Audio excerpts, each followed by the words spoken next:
మీరెప్పుడన్నా ఇట్లాంటి colour corn చూసిరా? నేను కూడా ఫస్ట్ టైం చూస్తున్నా. ఇవి మా గార్డెన్ లోనే పెరిగినాయి. మా ఫ్రెండ్ దగ్గర నేను కొన్ని సీడ్స్ అడిగినా అనమాట. ఆమె కార్న్ సీడ్స్ కూడా ఉన్నాయని చెప్పేసి ఇచ్చింది. నేను ఇంకా స్వీట్ కార్న్ ఏమో లేకపోతే ఇండియన్ కార్న్ అయితే మంచిగా మక్కగారెలు చేసుకోవచ్చు కదా అని ఒక 5-6 వేసిన. మంచిగా పెద్ద పెరిగినాయి చెట్లు. ఒక 2-3 మంత్స్ తర్వాత కంకుల్లాగా బాగానే కనిపిస్తున్నాయి. ఒక్కొక్క దానికి 2 వచ్చినాయి, 3 వచ్చినాయి. సరే ఎప్పుడెప్పుడు హార్వెస్ట్ చేద్దామని ఫుల్ ఎక్సైటెడ్ గా హార్వెస్ట్ చేసేసి అయితే ఇంటికి తీసుకొని వచ్చిన. ఇప్పుడు చూసేసరికి కలర్లు కనిపిస్తున్నాయి. ఒరే ఏంద్రా ఇది అని చెప్పేసి గూగుల్ చేసి చూస్తే ఇవేమో జెమ్ కార్న్ అంటారంట.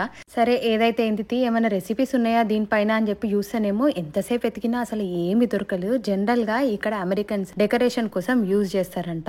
ఇంకా వెతకంగా ఫైనల్లీ పొడి పట్టుకొని కార్న్ఫ్లోర్ లాగా యూజ్ చేయొచ్చు అని చెప్పేసి అన్నారు. సరే ఉడకబెట్టి అయితే యుద్ధం మంచిగా ఉండదా అని అనుకున్నా. ఉడకబెట్టి చూస్తేనేమో అది ఎన్ని విజిల్లు తీసినా కానీ గట్టిగా ఉంది. మా ఆయననైతే ఎండబెట్టు పాప్కార్న్ అనే వేసుకోవచ్చేమో అని అన్నాడు. వారం నుంచి ఎండలో పెట్టయితే దాన్ని ట్రై చేస్తున్నా. అది మరి పాప్కార్న్ అవుతుందా ఏమవుతుందో నాకైతే అసలు ఐడియానే లేదు.